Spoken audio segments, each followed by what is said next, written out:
Alright. So yun, bubuksan na natin ng tuluyan itong bago nating sapatos, no? Guys, no? Yan, bigyan na isang kaibigan natin galing ng ano to? Taiwan. Okay, shoutout kay Mr. Joven Daray. Maraming salamat dito sa regalo mo. Okay, so galing ng Taiwan po ito. Ayan, yan. Yan po yung size natin. So ngayon bubuksan na natin at tuluyan na nating gagamitin to. Ayan, ito po yan, mayroon pang ganito, mayroon palang ganito. Ano to? May mga pa ganito pa, ito world peace, yan, ayan. Ito na naman po yung laman yan. Ito na yung dalawa.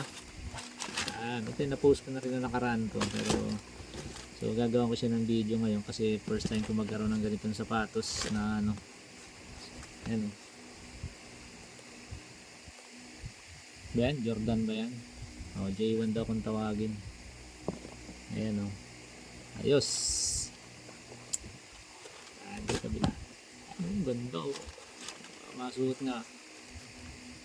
na nga ito pagka guys, Jordan. Wala pa itong ito lang silica gel to, walang silica gel. Walang silica gel. Nakalagay, wala nakalagay ng silica gel. Ito lang.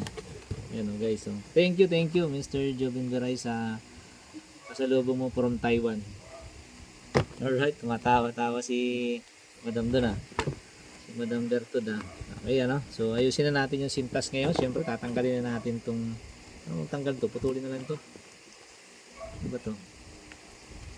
Plastic. Aray ko. Ayan natin. Nakaswerte naman at naregaluhan tayo ng sapatos. So galing ng Taiwan, si Idol.